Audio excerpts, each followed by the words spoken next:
Hi అండి, welcome back to ఉదయం YouTube channel. ఈ వీడియో 2 డేస్ బ్యాక్ తీసిందండి. హాలిడే ఇచ్చారు కదా, వర్షాలు ఎక్కువ పడుతున్నాయని హైదరాబాద్లో అయితే రెడ్ అలర్ట్ ఇచ్చారండి. సో స్కూల్స్ హాలిడే అని చెప్పేసి నేను కొంచెం లేట్గా లేసాను. 7కి అలా లేసాను. వచ్చి బాల్కనీలో చూస్తే ఎన్విరాన్మెంట్ చాలా మంచిగా అనిపించింది. ఈ కొమ్మకైతే నేను చూపిస్తున్న కొమ్మకి 4-5 పూలు పూసాయండి ఇప్పటికీ. కొంచెం సేపు అలా నిల్చొని ఇక్కడ టైం స్పెండ్ చేశాను. నార్మల్ డేస్ టైం స్పెండ్ చేసే ఆప్షన్ ఉండదు, ఎందుకంటే లేవగానే కుకింగ్ చేయాలి, బాక్సెస్ పెట్టాలి, పిల్లల్ని రెడీ చేయాలి, పనులన్నీ ఉంటాయి.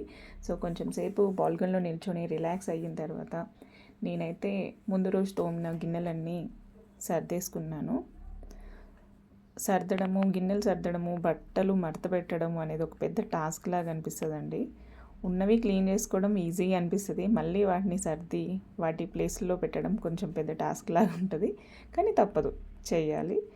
సో ఇలా అన్నీ సర్దేసుకున్నాను. ఇక్కడ చూపించే బాక్సెస్ అయితే మా పిల్లలవి ఇద్దరి బాక్సెస్ అండి. రైస్ ఇంకా కర్రీ పెడతాను. ఇవి రోపట స్టీలే ఉంటుంది, నేను ఎక్కువ స్టీల్ బాక్సెస్ యూజ్ చేస్తాను. ఆ తర్వాత నేను జీరా వాటర్కి స్టవ్ పైన గిన్నె పెట్టి వాటర్ ఇంకా జీరా వేసాను. యూజువల్గా మార్నింగ్ టీ కాఫీ ఏం తాగమండి, జీరా వాటర్ కొన్ని రోజులు, లేదా ధనియా వాటర్, కొన్నిసార్లు తమలపాకులు మరిగించి తాగుతాము. బ్రేక్ఫాస్ట్ అయితే నేను డ్రై ఫ్రూట్ షేక్ చేశాను. ఇక్కడ వాల్నట్స్, జీడిపప్పు, బాదం పప్పు, చియా సీడ్స్, పంకిన్ సీడ్స్, ఇంకా సన్ఫ్లవర్ సీడ్స్ ఇవన్నీ వేసి 2 బనానా వేసి షేక్ చేశానండి. దీంట్లో మిల్క్ అయితే ఏం వేయను, కొంచెం హనీ లేదా బెల్లం పౌడర్ వేస్తాను కొంచెం స్వీట్నెస్ కోసం. సో ఇది ఆల్మోస్ట్ పిల్లలకి మాకు అందరికీ షేకే తాగాము ఈరోజు మార్నింగ్. అయితే కొంచెం స్టమక్ ఫుల్గా అనిపిస్తుంది. ఆ తర్వాత షేక్ గిన్నెలన్నీ, గ్లాసెస్ కూడా అన్నీ కడిగి పెట్టేశాను. వెంటనే పనులు క్లీన్ చేసుకుంటే ఒకటేసారి చాలా ఉండవు. సో కొంచెం సేపు రిలాక్స్ అయ్యి నెక్స్ట్ ఆఫ్టర్నూన్కి అయితే వంట స్టార్ట్ చేశాను.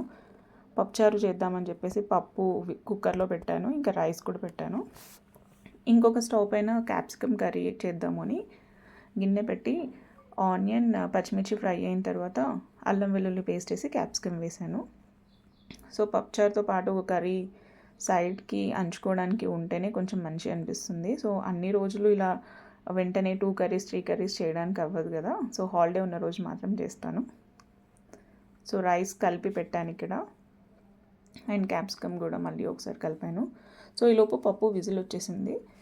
నేను పప్పుచారు తొందరగా అవ్వాలని నేను ఇంకొక కడాయి పెట్టేసి పోపు వేసాను. ఎండుమిర్చి, వెల్లుల్లి ఇంకా కరివేపాకు 3 వేసి ఫ్రై అయిన తర్వాత పసుపు వేసిన తర్వాత మునక్కాయలు వేసాను.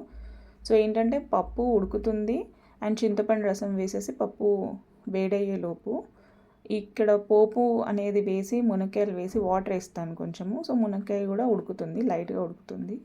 తర్వాత మునక్కాయని పప్పుచారులో వేసేస్తే కొంచెం 2 వేడవుతాయి కాబట్టి తక్కువ టైంలో అవుతుంది. ఇది ఒక టిప్ ఫాలో అవుతాను నేను.